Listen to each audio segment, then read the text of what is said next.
फिर महात्मा गांधी को क्यों पूजा जाता है? बापू कहते जब उन्होंने आज़ादी नहीं दिलाई तो फिर महात्मा गांधी की तस्वीर को क्यों नोट में यूज किया जा रहा है जब उन्होंने आज़ादी नहीं दिलाई तो हर साल क्यों बलिदानियों को याद किया जाता है अगर उन्होंने आज़ादी नहीं दिलाई तो? कंगना जी थोड़ा ये भी बताइए। नमस्ते साथियों, आज के इस वीडियो में बात करेंगे कंगना के कंट्रोवर्सी के बारे में। आप अभी पूरी तरह से सोशल मीडिया आप देख रहे होंगे कि कंगना से उनके सम्मान जो कि राष्ट्रपति द्वारा दिया गया उसको वापस लेने की मांगे उठ रही है और कंगना पर देशद्रोह का मामला दर्ज करने की भी बातें सामने आ रही है। तो चलिए इस पूरी बात को हम इस पूरी कंप्लीट वीडियो में जानते हैं। सबसे पहले मैं साथियों बता दूं कि आज से 2 दिन पहले राष्ट्रपति भवन में टोटल 119 लोगों को सम्मानित किया गया राष्ट्रपति के द्वारा, जिसमें से एक शख्स कंगना रनौत भी है जिन्हें कला क्षेत्र में यानी आर्ट में सम्मानित किया गया है पद्मश्री देके। तो जैसा कि इन्हें पद्मश्री मिला उसके कल होके इनका इंटरव्यू टाइम्स नाउ के साथ था और टाइम्स नाउ के साथ इंटरव्यू देने के दौरान जब इनसे रिपोर्टर ये सवाल करता है सावरकर के बारे में, तब इन्होंने कुछ ऐसा बयान दिया जिसे सुन के आपके होश फाकते हो जाएंगे। साथियों बता दूं कि जब इनसे सावरकर का सवाल पूछा गया गोदी मीडिया के रिपोर्टर के द्वारा, तो उस सवाल के जवाब में यह बोलती है कि blood will flow but it should not be Hindustani blood. They knew it and they paid a price.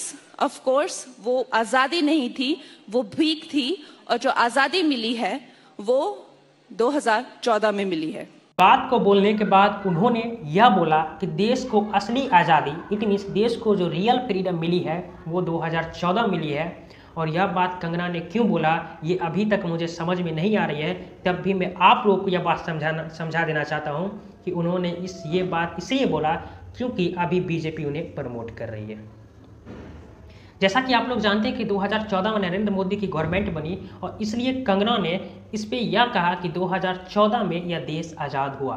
और इस बयान के बाद पूरी इंडिया की जितने भी विपक्ष के लोग हैं वो गरमा गए और कंगना पे एफआईआर भी दर्ज कर डाला इंडियन पैनल कोड 504 एंड 505 के तहत।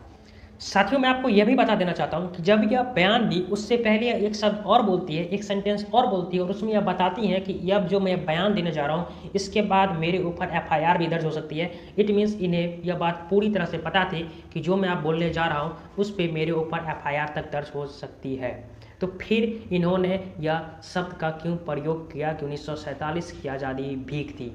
अगर 1947 की आज़ादी भीख थी तो फिर 2014 की आज़ादी कौन सी आज़ादी है?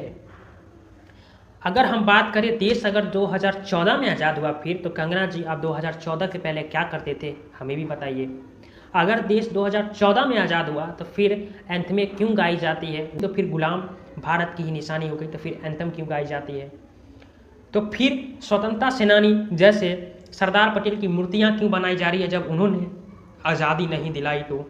फिर महात्मा गांधी को क्यों पूजा जाता है? बापू कहते जब उन्होंने आज़ादी नहीं दिलाई तो फिर महात्मा गांधी की तस्वीर को क्यों नोट में यूज किया जा रहा है जब उन्होंने आज़ादी नहीं दिलाई तो हर साल क्यों बलिदानियों को याद किया जाता है अगर उन्होंने आज़ादी नहीं दिलाई तो?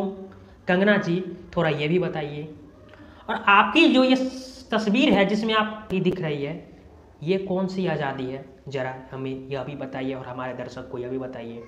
आज मैं कुछ छोटी मुँह बड़ी बात कर रहा हूँ लेकिन इस बात को बोलना बहुत ही ज़रूरी है क्योंकि जब कुत्ते को घी दिया जाता है तो कुत्ते को घी हजम नहीं होता है। और उसी प्रकार मैंने अपने पहले वीडियो में बता दिया था जब कंगना को इस सम्मानित किया गया कि यह इस सम्मान के लायक नहीं है, और जब इन्हें यह सम्मान मिलता है तो बौखलाहट में आके ऐसे ऐसे बयान देती है जो कि इस भारत के लिए शर्मिंदगी की बात है। और तभी से यह लगातार मांगे उठ रही है कि कंगना से इस सम्मान को वापस लिया जाए और इस पे अभी तक बीजेपी में से कोई प्रतिक्रिया सामने नहीं आई है। अगर हम बात करें गोदी मीडिया की तो अभी तक गोदी मीडिया ने कोई ऐसा अपडेट अपने चैनल पे रिलीज नहीं किया है जिसमें वो कंगना की इस बात की विरोध करे। तो मैं इस वीडियो में पूरी तरह से कंगना की इस बात का विरोध करता हूं और गवर्नमेंट से एक अनुरोध है कि इनका सम्मान सचमुच वापस लिया जाए। ये सम्मान के हकदार नहीं है। जो लोग सम्मान के हकदार थे उन्हें सम्मान मिला और वो उसके हकदार थे, इन्होंने सम्मान लिया और प्रशंसा के साथ उन लोगों ने अपने देश की सेवा की। लेकिन कंगना को जो सम्मान मिला है इसकी सम्मान की हकदार कंगना नहीं है। और आपने देख ही लिया कि कंगना ने सम्मान पाने के बाद कैसे कैसे बयान दी। तो इन पे मुकदमा दर्ज हो, इन्हें सज़ा भी मिले और इनसे सम्मान वापस लिया जाए। तो इसी के साथ इस वीडियो को करते हैं समाप्त। फिर मुलाकात होगी किसी और वीडियो में। तब तक के लिए जय हिंद, जय भारत।